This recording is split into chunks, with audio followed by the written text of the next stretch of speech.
Good afternoon, everyone, and welcome to the EDUC3, also known as Spark Video Guide. I'm Ruby Karimji, the project manager for the Discovering Education team.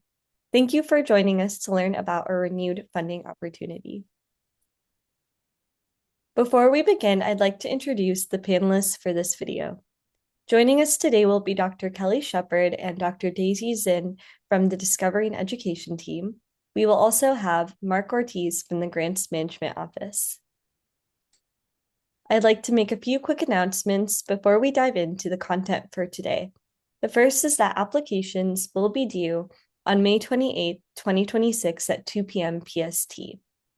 If you have any specific questions about your program or anything that's not answered in this video, please feel free to direct them to our email at education@cirm.ca.gov. As you can see on this agenda, we are starting off with an introduction to CIRM and our education programs, which will be especially useful for new applicants. I'll hand it off to our director, Dr. Kelly Shepard. Thank you, Ruby. Can we go to the next slide, please? So I'd like to just begin by sharing our mission of the California Institute for Regenerative Medicine, which is accelerating world-class science to deliver transformative regenerative medicine treatments in an equitable manner to a diverse California and world. Next slide, please. CIRM was created and funded by the people of California. Back in 2004, voters passed Proposition 71, which authorized $3 billion in funding to support stem cell research in California. In 2020, Proposition 14 was passed by voters, providing an additional $5.5 billion in funding. Proposition 14 also dedicates $1.5 billion of this to research and development for diseases and conditions of the brain and central nervous system. Next slide, please. So how does CIRM support our mission? We fund science across 5 different pillars or areas of investment. These include early stage or discovery research, preclinical development, and clinical development, in other words, clinical trials. CIRM also supports infrastructure programs as well as education and workforce development. This latter category is what we will be going over in our webinar today. Next slide, please. So let me briefly give you a background on CIRM's current education portfolio, consisting of some programs that have been running continuously since 2009. We currently have 4 programs that are covering the spectrum of different stages of training. Over on the left, you'll see the Spark program, subject of this webinar today, which supports high school summer internships. In the middle, you see Bridges and the Compass program, which supports students at different stages, all the way from associate's and bachelor's level, all the way to post-baccalaureate and master's degree programs. And then our first training program, the CIRM Scholars, or EDUC3, which supports predoctoral and postdoctoral and clinical fellows. Now, while all 4 of these programs are active now, many of the grants that are supporting these programs are ending, hence our renewal of the Spark and some of the other programs that you're going to be hearing about in this video. Next slide, please. So now that I've given you a brief introduction, I'm going to hand things over to Dr. Daisy Zinn, who will give you some more specifics of the Spark program in particular. Great. Thanks, Kelly. So the objective of the Spark program is to provide summer training opportunities for high school students and to broaden their participation in stem cell, gene therapy, and related research in order to deliver CIRM's mission, and especially including those who might have social, geographic, or other constraints. Each Spark program is led by a qualified program director who's responsible for coordinating all the activities that are supported by the program. Next slide, please.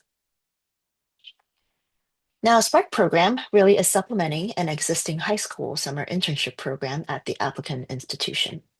The program will include auxiliary educational activities as well as structured mentorship and related activities.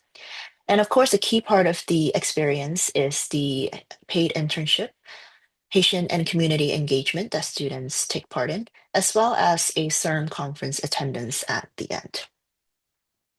Next slide, please. Some of the required training components of the Spark program, as I mentioned, auxiliary educational activities will include things such as short courses or workshops that prepare students for internships, and this should include an introduction to research ethics. Additionally, trainees participate in patient and healthcare engagement activities that provide insights into patient perspectives.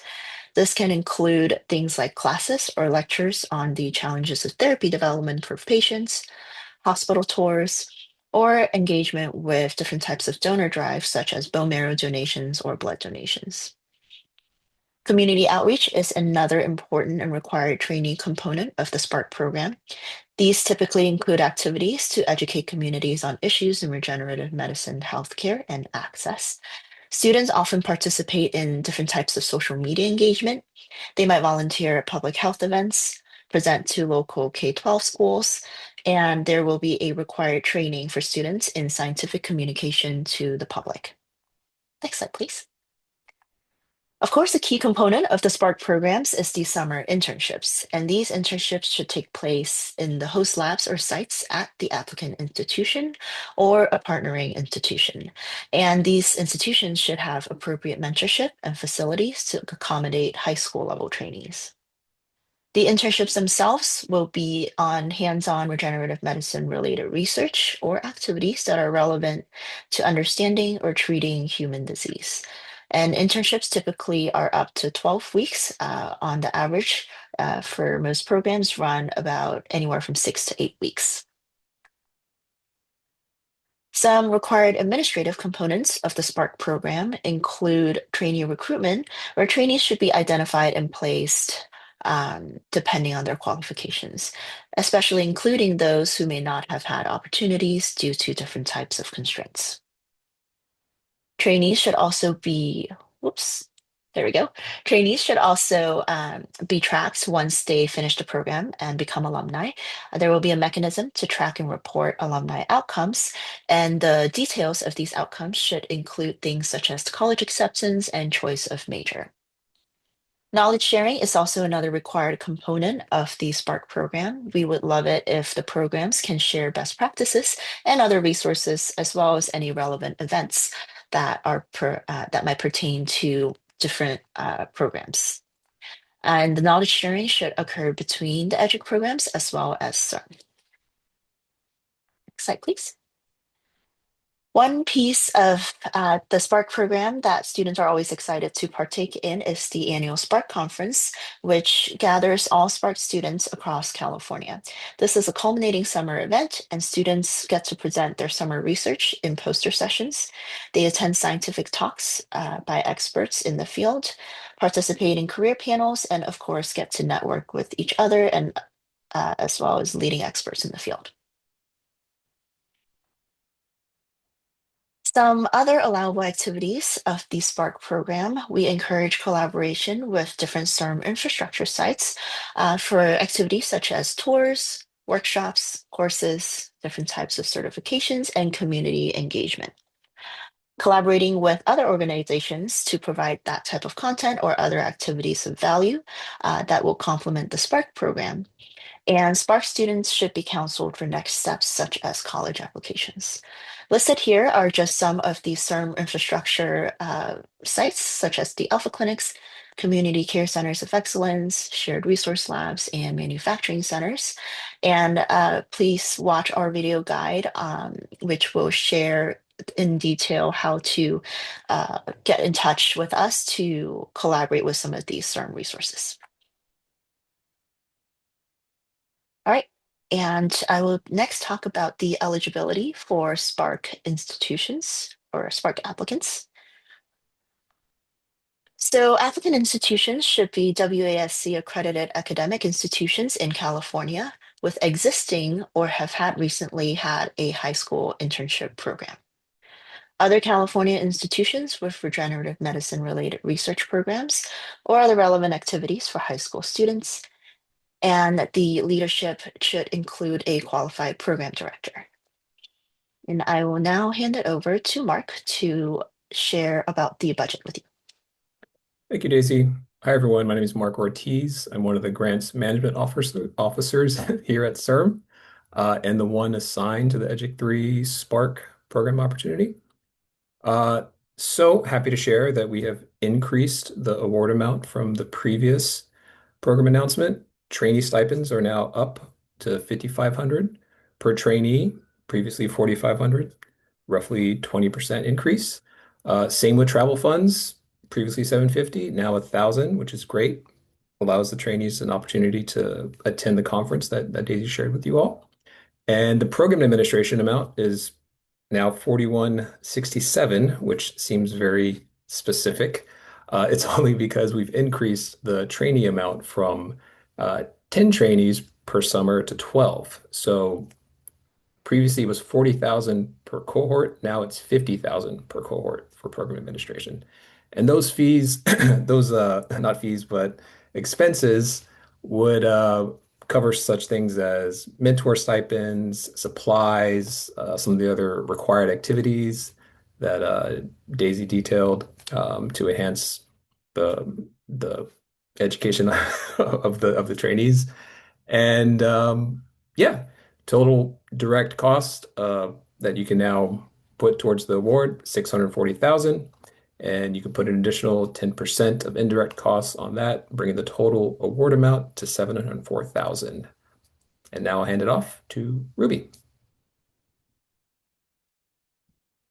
Thank you, Daisy and Mark. As an overview, the EDUC3 application due date is on May 28th at 2 p.m. PST. The max award duration is 5 years, and California-based institutions are eligible to apply. Required expertise includes a program director, and the max award budget is $704,000. That concludes the presentation of our webinar and video guide. Before we end, a reminder that programmatic questions should go to the education@cirm.ca.gov email address. Questions about the application and review process should go to the review team. And questions regarding budget or the online application can go to our grants management team. If you're unsure who the proper contact is, just email the education address and we will direct you to the correct place. The QR code on the right-hand side will take you to our funding opportunities and requests for applications where you can find additional information. And finally, we have made a video guide for EDUC3, and that is our Umbrella Bridges and Compass program. If you are interested in applying, please stay tuned for the next video or find the link in our description. We also do have a video coming out about the application components, review processes, and CIRM resources that should be posted by February 10, 2026. Thank you everyone for joining us, and we look forward to receiving your application.